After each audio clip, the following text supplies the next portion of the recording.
شب برات کی حقیقت کیا ہے؟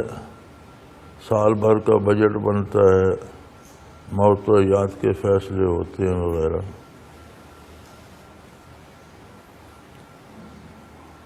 جہاں تک علماء حق کا تعلق ہے، ان کی اکثریت نے تفاسیر میں بھی اور اس آیت پہ بحث کرتے ہوئے بھی فرمایا ہے کہ یہ شب قدر ہے، اور وہی رات ہے جس میں اللہ کریم نے بتا دیا کہ انا انزلناہ فی لیلۃ القدر۔ اکثریت اس بات پہ قائم کہ یہ شب برات اور کوئی رات نہیں، یہ شب قدر ہی کو دوسرے انداز میں بیان کیا گیا۔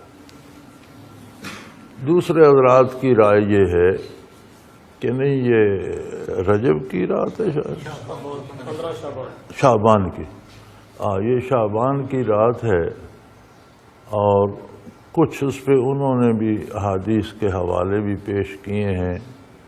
اب اللہ جانے، میں نے نہ تحقیق کی ہے نہ کسی سے پوچھا ہے کہ یہ احادیث کس معیار کی ہیں، لیکن کچھ احادیث دوسرے طبقے نے بھی پیش کی ہیں، اور وہ فرماتے ہیں کہ نزول سب فیصلوں کا شب قدر ہی کو ہوتا ہے، لیکن وہ فرشتوں کو اس رات کو دیے جاتے ہیں۔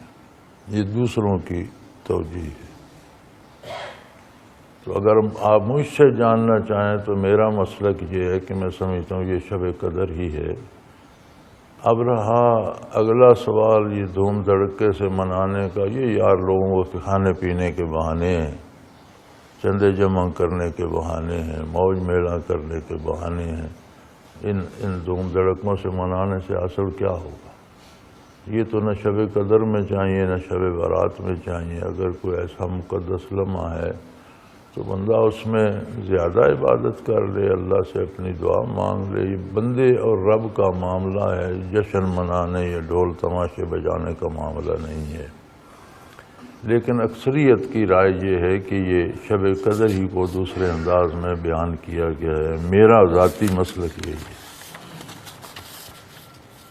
دوسری طرف بھی لوگ کچھ دلائل دیتے ہیں، لیکن میری رائے میں وہ کھینچا تانی کر کے ایک بنانا چاہتے ہیں۔ بنیاد یہی ہے کہ کچھ پیسے جمع کر لیے، کوئی دیگے پکا لی، کوئی کھا پی لیا۔